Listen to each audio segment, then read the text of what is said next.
The spirited chirps and clicks of swallows fill the air.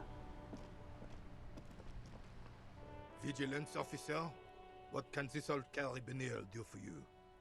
Ooh, drama 14. Randy told his war story, now impressing with your heroics. How much drama do I have? 5? But it's technically 3, because the legendary check is 14. I don't know whether I'm going to be able to do that, so let's leave that for now. And then Gaston. It is such a pleasure to see you. Union? Sure, officer. And nothing. No. Alright. 14 drama, 15 suggestion are the 2 things that we're kind of working towards, possibly. The sight of bullet holes stirs something in you, making you forget the lieutenant's surname. Look closer The first. faded marks are too degraded to draw any forensic conclusions. Just chips in the sandstone. They look pretty ancient. Kim, look, bullet holes. Where? Point to the chips in the walls. Someone has been shot. We're cops. We should solve it. There? Those are old. Oh, you mean like from the revolution? Yes, the one that happened half a century ago. Those bullets were fired during the revolution and do not warrant an investigation by officers of civil law. Okay, what can you tell me about this revolution? Not much. I don't have a fresh perspective on it. Shall we go? Okay. Da-da-da. Oh, that's a viewer. I don't need to do that. There's nothing else around here, I'm pretty sure. Yep. Okay. Alright, well, let's go along the waterfront. We'll talk to Joyce, and then we'll see if Cindy the Skull is around.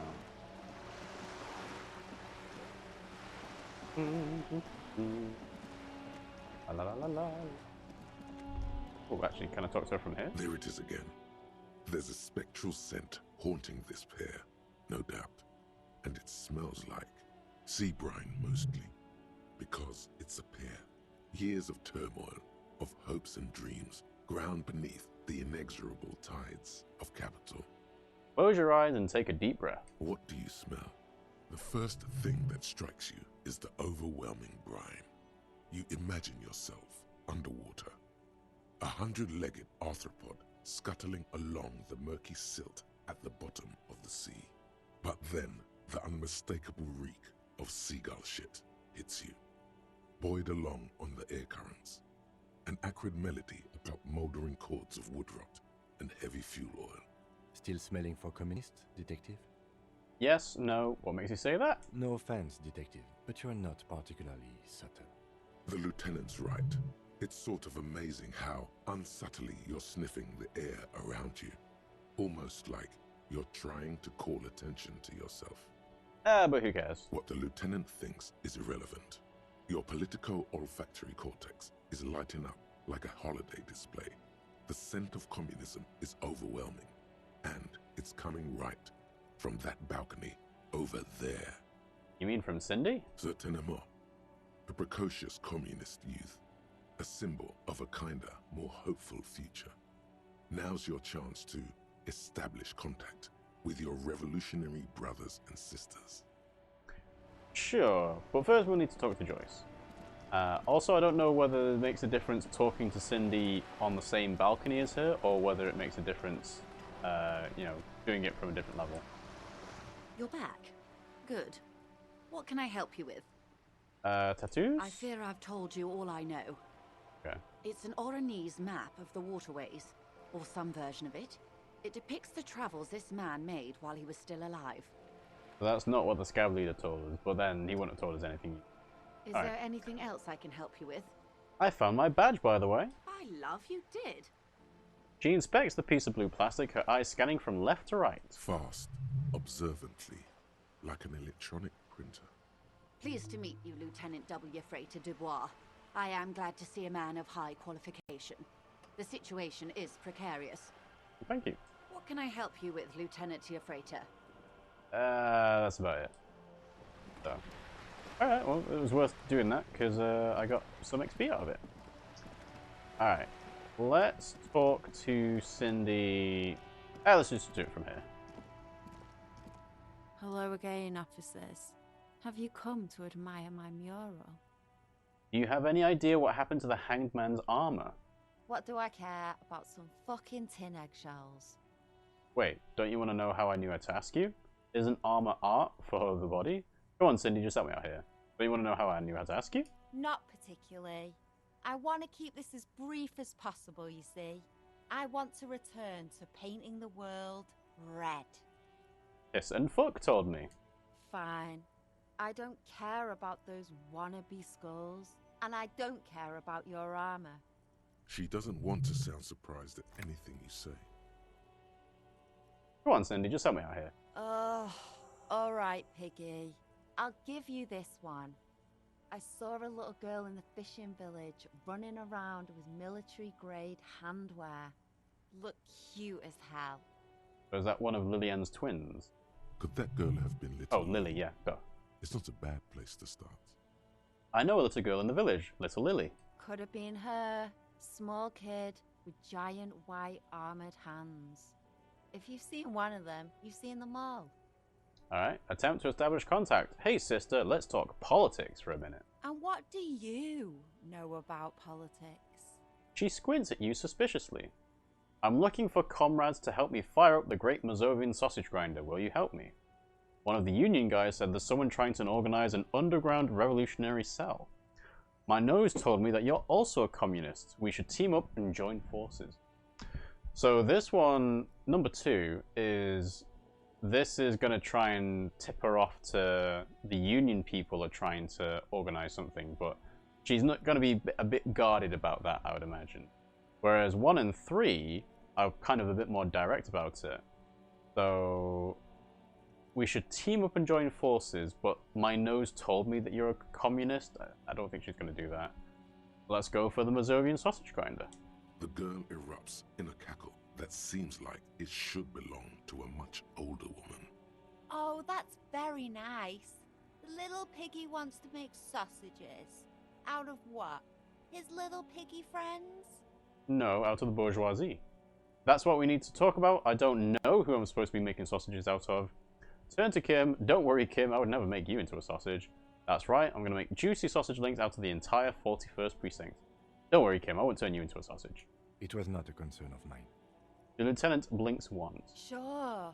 I know someone who'd love to talk the ideological stuff. You're looking for Steban. So that's the ideologo that Manana was talking about. Who's Steban? A right communist who runs a mega cool and very secret meeting. Does this Steban happen to have a jacket like this? Show her the white jacket. He might. Will you help me find it? No. She pretends to think about it for a moment. The lieutenant lets slip a sigh that seems to suggest this turn was utterly predictable. I guess I should just give up then. Nothing ever works out for me. Just tell me what you want me to do. Well, this is just being depressing and sorry cop, so just tell me what you want me to do. A wicked grin extends across her face. Oink for me, piggy. Just once. I'm not oinking for you. Come on, this is no way to treat your revolutionary brother. With gusto, oink oink. Come on, this is no way to treat your revolutionary brother. Wrong! This is exactly how I treat my little brother. Alright, sure, whatever. Reluctantly, oink oink. There, that wasn't so bad, was it? Yeah, well, whatever. The lieutenant, needless to say, is not impressed. Are you trying to say that with my 0 authority, I am able to intimidate Cindy? Because it ain't happening. Sounds like you're really serious about meeting Steban. It's touching. Sort of. Steban's group meets only at night. In an old room in these apartments here. It just so happens you're in luck. Their weekly meeting is tonight. Sweet. Poke your snout around sometime after 10 p.m. and you might just find them. Hold on, what else can you tell me about this Steban? Just that he's a real communist. Not like the play acting you've been doing. The rest, you'll have to see for yourself. That's very helpful, thank you, Cindy. Why do I feel like there's a catch? If there is a catch, I want to know about it, but I'd rather play this straight and say, thanks, Cindy, it's actually very helpful. Hold on. You didn't think it would be that easy, did you? So she's going to tell me about the catch anyway. See, Stepan's a bit on the paranoid side. He's got all these mega secret passphrases to keep out infiltrators and the like. You can't join the meeting without one. Lieutenant clears his throat. Not to interfere in your personal errand, but I wonder whether it might have something to do with that phrase Manana mentioned overhearing. Wait, what phrase? Oh, right, good thinking, Kim. I was totally about to say that. That's really dumb. You should feel embarrassed even suggesting that. Wait, what phrase? Remember Dobreva and Abadanaiz. Oh, right, good thinking, Kim. I was totally about to say that. That's dumb. You should feel embarrassed. No, good thinking, Kim. The lieutenant nods. Guess this is what happens when two pigs put their heads together. He seems slightly disappointed. That's enough. Off with you then. He makes a lazy shooing motion with her dangling hand. Alright, catch you later, Cindy. Cool, alright, so we made a bit of progress. Let's make a save. And yes, as you can tell, I have been able to update the game. So, is it still? Yeah, still a limit. So let's go ahead and go all the way to the bottom. So, yeah, last session it was not saying the specific date and time of the save files. In fact, it didn't even say the date of the game either. It just said day, which is a bit confusing because obviously there's multiple days. So it's useful that they've fixed that again. Right, so make a save, confirm. Alrighty. Again, we're here. We might as well check out the apartment blocks. Talk to the cleaner. Give me a moment. The cleaning lady seems to be having difficulty breathing. Do you know anything about a secret meeting that's happening tonight? What? No. Nobody tells me anything. Okay. Would she understand if they did? How about any unusual activity taking place after hours, say after 10 o'clock? If it ain't my business, I'll keep my nose out of it. Oh, She shakes her head and mutters to herself. I think we'd all be better off if people kept their noses to themselves. I'm looking for Billy Mejon. Do you know where she lives? Is she Billy? It's about Victor, isn't it? It's always about Victor with her. You'll find the Mejons in apartment 20 upstairs. It's one of those doors on the balcony. One of the doors on the balcony. Okay. Oh, thank you, cleaning lady. Yeah, nothing around here. I guess I can try walking into the room. Oh, the real estate lady's gone. Okay. And then there's the bust of Krasmazov. Might as well check it out again. A plaster cast bust depicts a middle-aged man with impressive sideburns. The name on the plinth reads Krasmazov.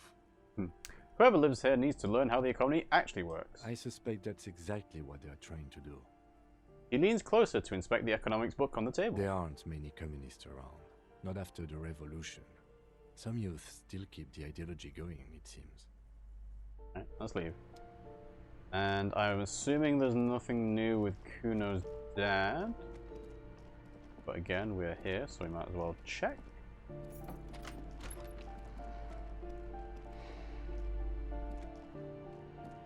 The aging alcoholic is still there, breathing. The air in the room is stale. Kim, is this thing even alive? I'm afraid it is. Look, it moves. He points to a fleshy lump sticking out from the other end of the blanket. The limb seems to be twitching from time to time. And look, the other foot is camouflaged by a striped sock bearing the name Maxtor on the sole. 3 toes are poking out of a hole. Maxtor is a gas company. He's wearing free socks from a gas company. They probably came with the bills. I feel like we've read that A before. groan rises from the man's throat, dry like a death rattle. He's trying to say something in his sleep. Is this Kuno's father we're seeing? Well, judging by the color of his hair, I would say yes, it is.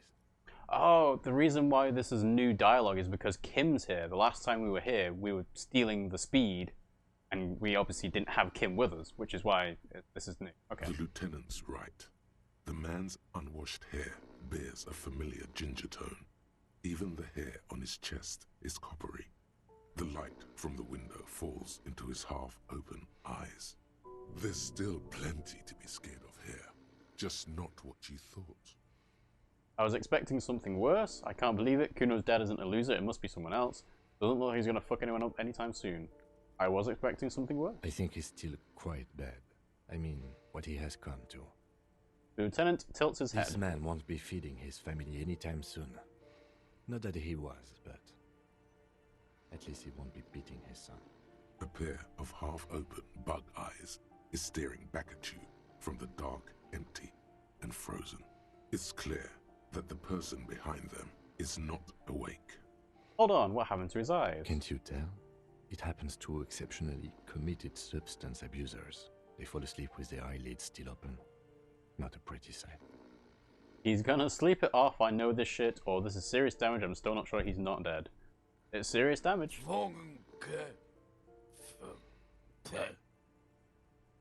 Suddenly the man starts growling. 3 words manage to escape his mouth along with a strong stench of alcohol. Look, he's trying to communicate. Maybe we should help him somehow. What is there to do? We could turn him on his side so he doesn't choke on his own vomit, but he's already on his side. Excellent form. Poor guy. Not. Excellent form. Actually, no, poor guy. We could take him to Remedy or Saint-Baptiste, but he doesn't have money for medical services. The almshouse would turn him down. They don't do charity for people who are trying to kill themselves. Besides, he'll be dead in a few. The lieutenant stops, listening to him. Years, months, weeks. I thought he was going to say days. The pile of blankets grunts miserably. Alright, well, let's leave. Because I don't want to mention that I took the amphetamine to Kim, so I'm not going to. Alright, to the balcony! Okay, so, is this apartment 20? A weathered brown door. The number reads 20. Something smells good. Soup allongio. The lieutenant motions to you to go ahead and knock. Get yourself together. It's just police work. Hold on, Kim. We should discuss this before we move on. What should we expect? You're right. Let's talk this through. He looks at the apartment door and lowers his voice a bit. You hear light footsteps passing by the door and some folk music playing on the radio. We have our first preliminary identification. In all likelihood, the deceased is the husband of Billy Méjean. We need to confirm this, as well as deliver the death notification to Billy herself. Now, delivering a death notification is never an easy task. There's a reason why it's often called the most stressful part of our job. This is why it's usually done in pairs. You got this. I'll be monitoring reactions, ready to act if necessary. Do you have any advice on how to tell her he's... dead? Just don't say that you know how they feel. You don't. What if I don't want to do this? Yes, it's hard. But there is no easy way to handle this information. It just has to happen, as soon as possible. Alright, I think I'm ready. The lieutenant motions towards the door. Knock knock. Hello? Who is it? A voice calls out from the other side of the door. And someone turns down the radio. Look at the lieutenant first. He gives you a short, encouraging nod. Is this Billy Méjean's home? This is the police. Please open the door. The police? A moment, please give us a moment. You hear shuffling inside. Tidying up, nervously. Come in, the door is open. In we go. Okay. Don't run, okay? Take it slow when exploring the apartment. Be respectful. An empty pack of red ashtray cigarettes hidden under the bed. The same brand of cigarettes you found in the trash next to the deceased. Windows covered in old newspaper clippings. Can't they afford curtains? Packages of humanitarian aid macaronis. A chalk-drawn height chart for children's growth over the years. A textbook for high school mathematics, trigonometry mostly. The clock is ticking away with an odd cheerfulness. Posters of contemporary pop stars adorn the walls. Alright, let's talk to the woman. It's you from the book stand. Did you come to bring my cockatoo back? She smiles nervously before the smile vanishes from her face. I don't think I introduced myself properly. I'm Billy. Would you like something to drink? Tea? Lemonade? We're out of coffee. The lieutenant has taken off his foggy glasses and is busy cleaning them in his handkerchief for now. You're on your own here. Condensation from stepping inside. Thanks, but I'm alright. I'm not really here for the tea. It's not about the cockatoo. Just say, thanks, I'm alright. Is this about Victor, my husband?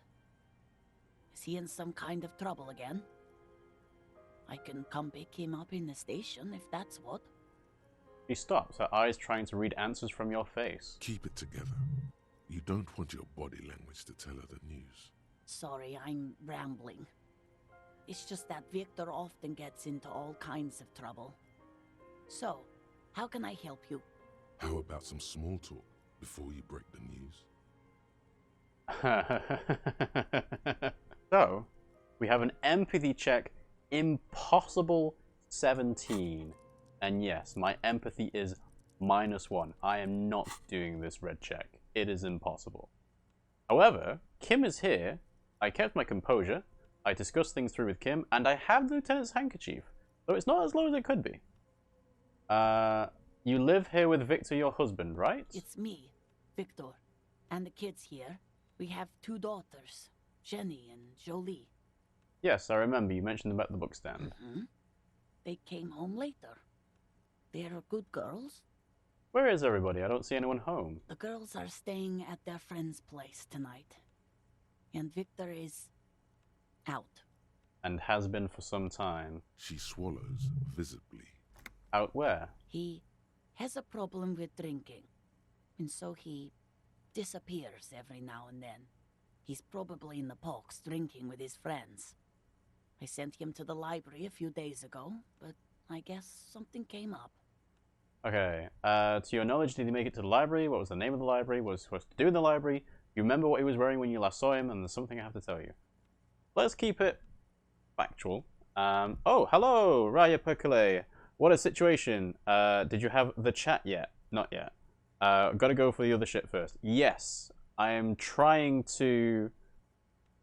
There's no easy way to do it, like Kim said. So, yes, we are trying to break it as gently as I can, having as little empathy as I do. So let's keep it factual and transactional to begin with. What was the name of the library? Oh, it's in Jamrock. The one at Mayro Street.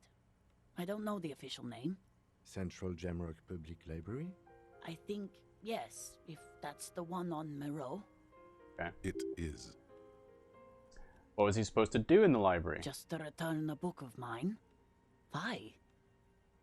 Why all those questions, Detective? Did he... Was it The Glinting Curve by M. Thibault? Yes. She becomes unsettled as she says that, her forehead scrunching up into a worried expression. You remember what he was wearing when you last saw His him? old leather jacket. Can you describe it? It's just your average brown leather jacket, but he bought it as a teenager, so... What about the inner lining? Yes. The lining is hand-sewn. It's blue. I tried to make the thing more weatherproof since he's running around with it in the middle of winter. To your knowledge, did he make it to the library? No. I guess I'll find out when he decides to come back home. He looks at the front door. It shouldn't be long from now. He's never gone for more than a few days. Being gone for a few days is not just a small thing, you know. Alright, there's something I have to tell you. She folds her hands across her chest. Here it comes.